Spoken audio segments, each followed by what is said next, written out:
Hello everyone, welcome back. I'm happy to share with you this sunny day, which is rare to happen in Winnipeg. Today we're going to explore the four drive theory and we will explain what each drive means, and we're gonna share a bit of its history, and we will show you some ways on how to apply it. Stick around and let's start.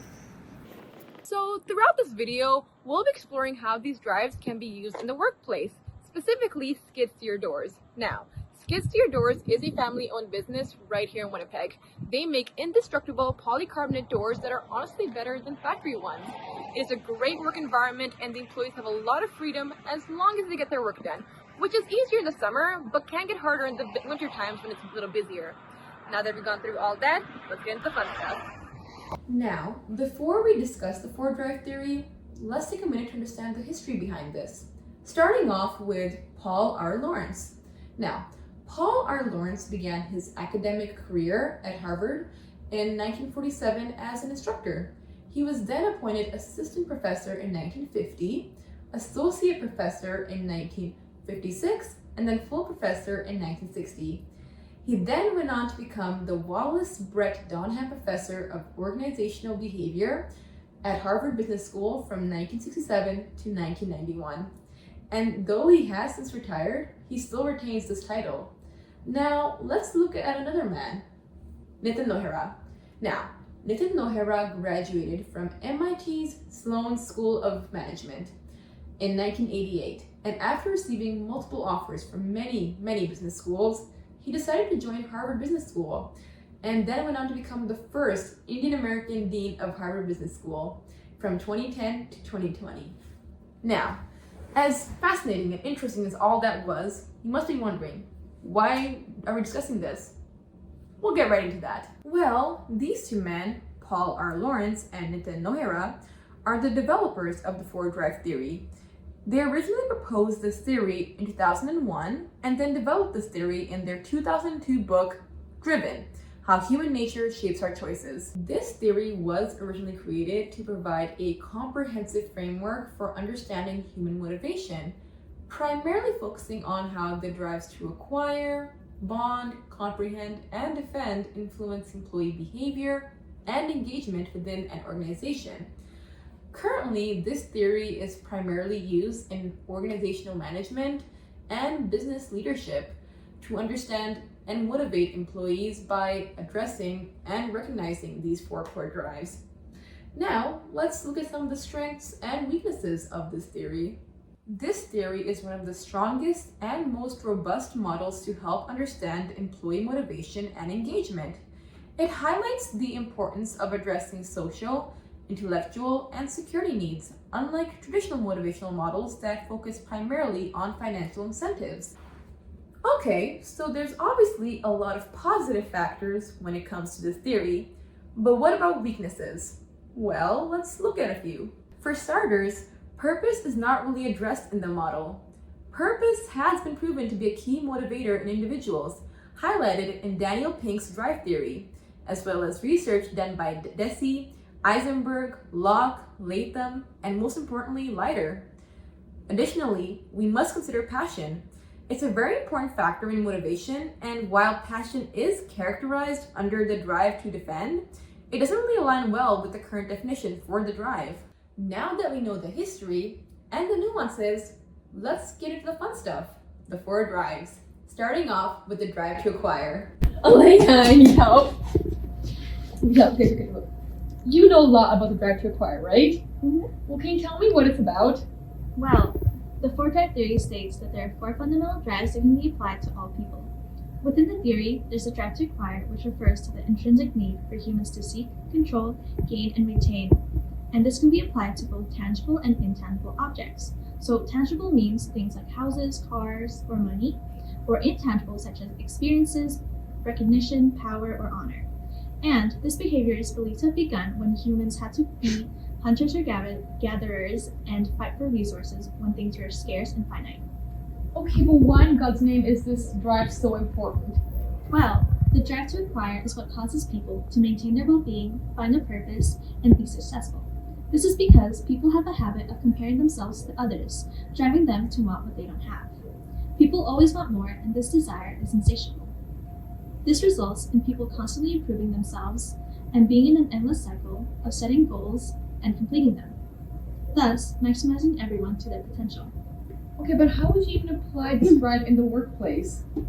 Well, companies can use the drive to acquire to their advantage, to motivate employees to promote and hire. Organizations should provide positive feedback to help employees acknowledge their strengths, but also strive to be their best selves and reach their potential.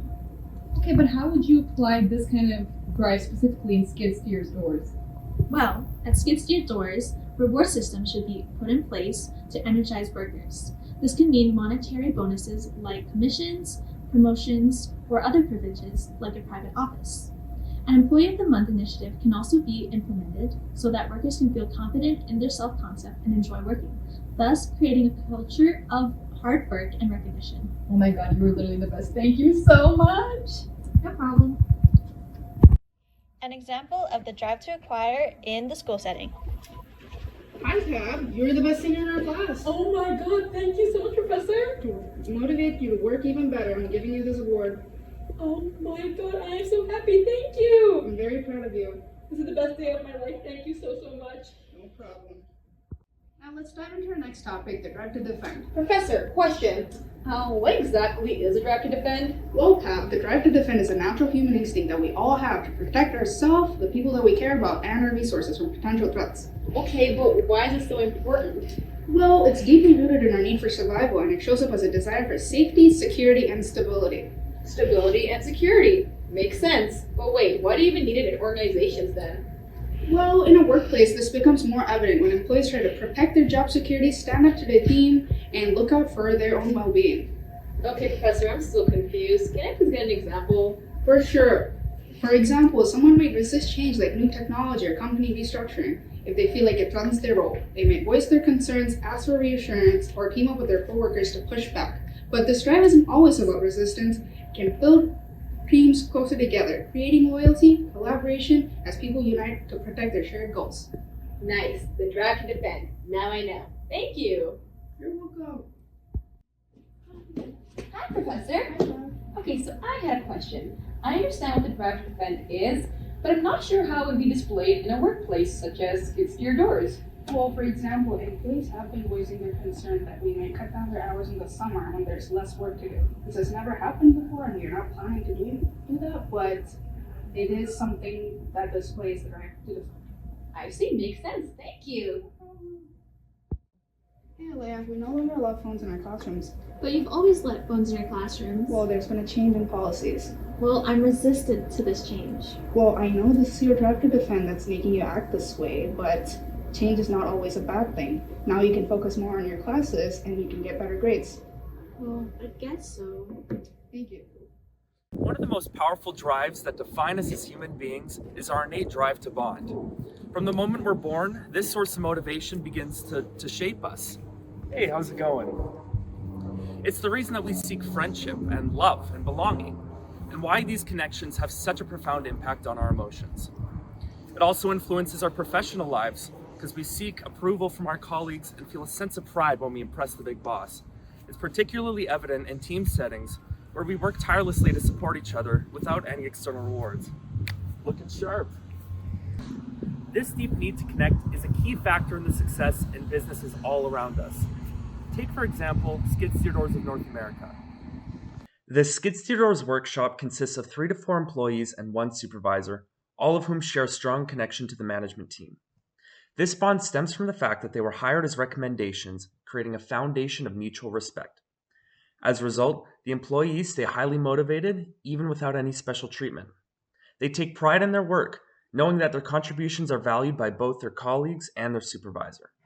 For instance, one employee has taken the initiative to optimize the production process and improve the work area, driven solely by a desire to contribute to the company's success. This behavior reflects the power of the drive to bond, particularly the desire to make the supervisor proud. When properly balanced, the drive to bond can be a powerful tool which fuels motivation. However, if it becomes too dominant, it can reduce productivity and discourage employees from sharing differing opinions, both of which can be harmful for the company. With that in mind, let's shift our attention to the next key drive, the drive to comprehend. This part, we're going to explore an important key component of the four drive theory, which is drive to comprehend. This drive taps into our natural need to discover, understand, and make sense of the world, which is especially important in a dynamic work like ours at Skids Steer Doors. We are very busy doing our daily job, so finding time to learn new things can be hard. Not everyone feels excited about learning all the time, and sometimes not everyone has what they need to learn. People might feel a bit scared to try something new when they are very busy, but if we work together and help each other, we can make time to learn and grow. As Skids Steer Doors, supporting the drive to comprehend theory can boost our employee satisfaction and overall performance. And here's how we can apply it into workplace. First, encourage continuous learning. We organize quarterly training sessions where industry experts share insights on new materials and technologies. 2. Clarify organizational purpose. By explaining how every role contributes to our success, like sharing stories of how a team member works, has improved customer satisfaction. We build a sense of purpose. Assign challenging projects. We promote collaborative projects that challenge our teams to innovate, such as redesigning our production line layout to boost efficiency. Give feedback and recognition. Regular peer recognition, like our monthly Employee of the Month award, reinforce the value of each contribution.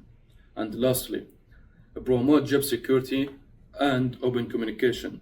Regular updates on company performance and bi-weekly meetings ensure openness and encourage everyone to share ideas. In our close-knit team, we also leverage our friendly atmosphere to boost learning. We focus on personalized development plans and even organize social learning events, like attending industry workshops together. These efforts not only foster professional growth, but also strengthen our team bonds. There you have it, folks. The four drive theory is a fantastic model to help us understand human motivation. Together, we've explored how these drives shape our behavior and how we can apply them in the workplace. If you found this video helpful, then don't forget to leave a like and subscribe and hit the bell icon so you'll never miss an update. And we'd love to hear from you. How do you see these drives showing up in the workplace? Drop a comment below. Thank you for watching the video. We're the chosen ones, and we'll catch you in the next one.